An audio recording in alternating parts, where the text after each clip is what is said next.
Yep, this is our ooze bomb bag. I'm just stirring it up. Hey, Paul, want to come see this? You can see some like slime pieces in there. So far, like there's like giant chunks of slime, but I need to make this entire bath slime. This is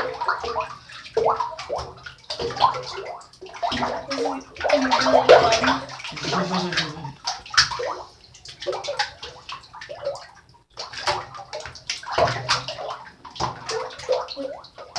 It's amazing this was all just in one pack. Yeah, that's amazing.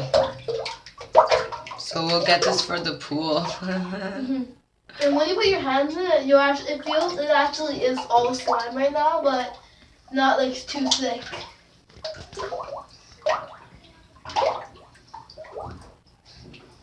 Let's get that off the bottom.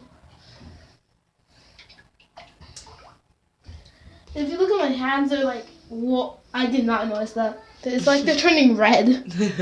Like, if you look at them in the... Oh, like they're dripping slime.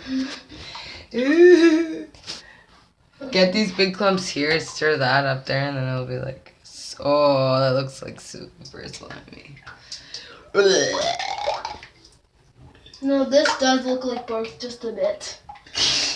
But if we had the other colors and mixed them all together, it would look like barf. Well, we can add that to the bucket list. We'll get them. No, look at this. It looks like algae. Yeah, it does. Like a little bit. It sure does. Like, we actually got some slime right here.